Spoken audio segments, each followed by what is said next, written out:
ഇടയ്ക്ക് ഇന്ന് ഒരുപാട് കണ്ടന്റ് മിസ്സായിട്ടുണ്ട്. ഇന്നും ഇന്നലെ മെനങ്ങാൻ നോക്കി ഒരുപാട് കണ്ടന്റ് മിസ്സായിട്ടുണ്ട്. അപ്പം അത്തരത്തിൽ മിസ്സായി പോയ ചില സംഭവങ്ങളും പിന്നെ പ്രധാനപ്പെട്ട ഒരു സംഗതിയും മിസ്സായി പോയ സ്ഥാനത്തിനകത്ത് പ്രധാനപ്പെട്ടത് മുംബൈ സിറ്റി FC നമ്മുടെ റൈനിയർ ഫെർണാണ്ടസിനെയും ടീമിൽ നിന്ന് റിലീസ് ചെയ്തിട്ടുണ്ട്. ആള് ചിലപ്പം ഒഡീഷയിലോട്ടോ മറ്റോ ചേക്കേറുമായിരിക്കും, ഏതായാലും അല്ലെങ്കിൽ ഈസ്റ്റ് ബംഗാളിലോട്ട് പോകും എന്നൊക്കെ വാർത്തകളുണ്ട്. ഗോവയിലേക്ക് പോകുന്നു എന്ന തരത്തിലും ഒരുപാട് റൂമറുകളുണ്ട്. ഏതായാലും റൈനിയർ ഫെർണാണ്ടസിനെ റിലീസ് ചെയ്തതായിട്ട് മുംബൈ സിറ്റി എഫ് സി ഒഫീഷ്യലായിട്ട് പ്രഖ്യാപിച്ചു. പിന്നെ നമ്മുടെ സുനിൽ ഛേത്രിയുടെ അമ്മായിപ്പനുണ്ടല്ലോ, മോഹൻ ബഗാന്റെ പഴയ കോച്ച്, പുള്ളിയുടെ പേര് കമൽ, പുള്ളിയുടെ 20 ലക്ഷം രൂപ ഓൺലൈൻ തട്ടിപ്പ് വരെ തട്ടിച്ചുകൊണ്ട് പോയി. അപ്പം അതിന്റെ പേരിൽ കുറച്ച് വാർത്തകൾ ഫുട്ബോൾ ലോകത്ത് സർക്കുലേറ്റ് ചെയ്യപ്പെടുന്നുണ്ട്.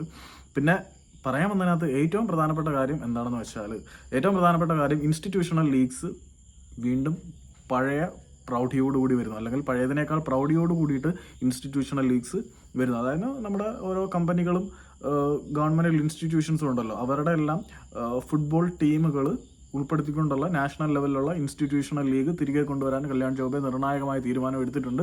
അപ്പം അത് സംബന്ധിച്ചുള്ള സർക്കുലർ ഉടനെ ഇറങ്ങും. അപ്പം അത് ഫുട്ബോൾ പ്രേമികൾക്ക് വളരെയധികം സന്തോഷം പകരുന്ന ഒന്നാണ്. പിന്നെ കേരള ബ്ലാസ്റ്റേഴ്സിൻ്റെ കാര്യം പറയാനാണെങ്കിൽ, കേരള ബ്ലാസ്റ്റേഴ്സ് നമ്മുടെ വരാൻ പോകുന്ന ഡ്യൂറന്റ് കപ്പിലേക്ക് ഉറ്റുനോക്കുന്നത് വളരെ പ്രതീക്ഷകളുമായിട്ടാണ്. കാരണം ഓൾറെഡി ഇവാൻ വുക്കോമാനോവിച്ചിന്റെ 3 മത്സരങ്ങളുടെ സസ്പെൻഷൻ നമ്മുടെ ഇപ്പം സൂപ്പർ കപ്പോടുകൂടി തീർന്നിട്ടുണ്ട്. ഇനി ഡ്യൂറന്റ് കപ്പിൽ ഒരു 5 മത്സരങ്ങളോളം കളിക്കാൻ പറ്റിക്കഴിഞ്ഞാൽ പിന്നെ 2 മത്സരങ്ങൾ മാത്രമേ ഇവാൻ വുക്കോമാനോവിച്ചിന് സസ്പെൻഷൻ ബേസിൽ വരുന്നുള്ളൂ. പിന്നെ കേരള ബ്ലാസ്റ്റേഴ്സ് പ്രീ സീസൺ നടത്താൻ വേണ്ടിയിട്ടുള്ള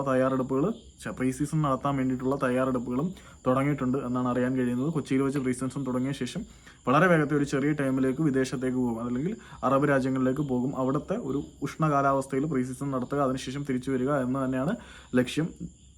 ഇപ്പം ഇത്രയേ ഉള്ളൂ. ബൈ.